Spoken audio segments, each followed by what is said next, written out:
It's kind of my fault. What is it? Tell you. Okay. So this last Sunday, it was a sunny afternoon, and my little sister, Carolyn, decided to go out on a walk. This was a sunny afternoon. And so we really enjoyed walking down our country lane and pointing out all the plants. And I was telling, oh, that one looks like an alyssum and a sedum and butterfly bush, and I think that one's a wild apple tree. This is where I So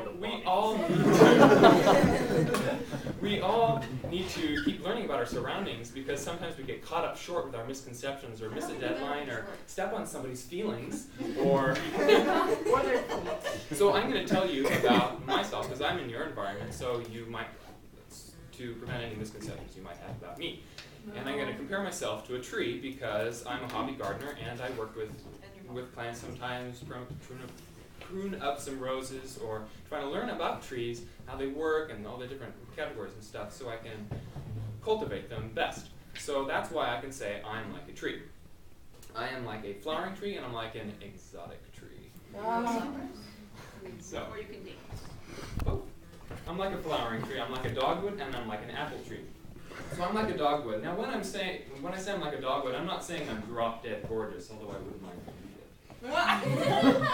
Instead, what I'm saying is I appreciate artistic beauty. I was brought up in a very strong musical household, so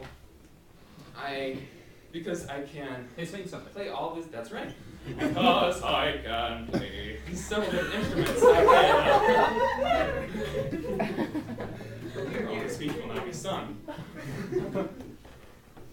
Because I can play several different instruments like cello and French horn, and I can sing. That is why I can create artistic beauty and can appreciate artistic beauty in all the different aspects. Yeah, you're really getting on our nerves. Practicing music has done for me is make me more adaptable to situations, like you have to work with teachers or other students. And so, and knowing how to play the French horn comes in handy. The dogwood can adapt to soil pHs between 6 and 8 pH. So I'm like a dogwood tree. Now after a dogwood tree blooms, it just kind of sits there and has leaves. I'm like an apple tree, which actually blooms fruit. Are you a red So, so for me, the fruit of being a musician has been patience. Unlike a willow tree, which can grow up to 10 feet a year, I like to try to take my time. Like Ralph Waldo Emerson said, I try to adopt the pace of nature, for her secret is patience. Now, my family will tell you that I'm not always successful at being patient, but I do try. Like when I go out and do my garden work, I really try to just be in the moment and set off all the deadlines and try to be patient and wait for things to grow and see umbrellas. See what develops. So I'm like a dogwood and I'm like an apple tree, I'm like a flowering tree. Now while flowering trees are pretty, come spring they're everywhere, and something that really grabs your attention is an exotic tree. I'm like a baobab and I'm like a bonsai. For those of you who may not remember what a baobab tree is, it's an African tree that is really thick and has a really cool fruit. And it looks like God pulled a practical joke on us by pulling up the trees and sticking their head in the ground, and with their roots kind of dangling in the air.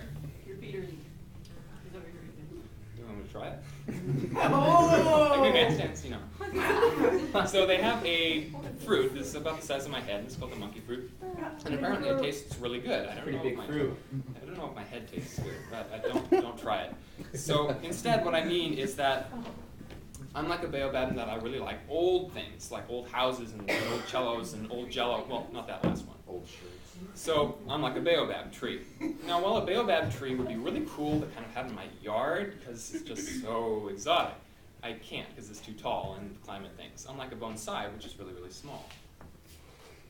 A bonsai tree is, well, it starts out kind of like this, except usually it's alive.